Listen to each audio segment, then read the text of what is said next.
Hello friends, welcome back to મુક્તિસ kitchen. હું છું મુક્તિ પંડ્યા. આજે આપણે બનાવીશું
આમળા અથવાની હવે આપણે બીજા દિવસે જોશું. તો તમે બીજા દિવસે જોશો તો આમળા ઉપરનું જે પાણી છે એ તમને થોડું લાઇટ પડતું દેખાશે અને એકદમ જ તમને ઝાખું જેવું તમને દેખાશે. આમળા તમને દેખાવા લાગશે. પછી આ રીતે આમળા તમારા થોડા આથવા જેવા તમને દેખાશે. ત્યારે તમારે આને પાણીમાં જ રહેવા દેવાનું છે, કાઢવાનું નથી. અને કોઈ બી ચમચી કે પછી લાકડીથી એક વખત તમારે આ પાણીને આ રીતે હલાવી લેવાનું છે. અને જે નીચે હળદર અને મીઠું હશે એ સરસ રીતે ફરીથી પાણીની અંદર મિક્સ કરી લેવાનું રહેશે. આ રીતે થઈ જાય પછી તમારે ફરીથી આનું ઢાંકણું બંધ કરી દેવાનું અને તમારે સાઈડ પર મૂકી દેવાનું. હવે આપણે એના બીજા 2 દિવસ પછી તમે જોશો તો પાણી એકદમ જ તમારું એકદમ ડહોળું પડતું તમને દેખાવા લાગશે આ રીતે. અને તમે જોઈ શકશો કે આમળા આપણા સરસ એવા અથાઈ ગયા છે. એટલે 2 થી 3 દિવસનો સમય તો લાગે જ છે આમળા અથવામાં. એટલે તમારે આ રીતે 2 દિવસ જેવું થઈ જાય પછી તમારે આ રીતે આમળા બધા જ પ્લેટમાં કાઢી દેવાના. અને તમે જોઈ શકો છો કે આમળા આપણા અથાઈ ગયા છે. તો આ રીતે તમે હાથની મદદથી આમળાને આ રીતે જે ચીરા કર્યા છે ત્યાંથી આપણે આવી રીતે કાઢશો તો આમળા સરસ એવા અથાઈ ગયા છે. એનો રસ જે છે એ અંદર સુધી ગયો છે. પણ જેમ જેમ તમે આને પાણીમાં રવા દેશો એમ આ સરસ એવા અથાઈ જશે.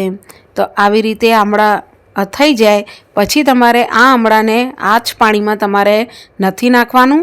તો આ જે હળદરવાળું જે આપણે પહેલાં પાણી બનાવી રાખ્યું છે એ તમારે ફેંકી દેવાનું અને બરણીને ફરીથી પાણીથી ધોઈને લૂછીને બીજું પાણી આ રીતે તમારે એડ કરી દેવાનું.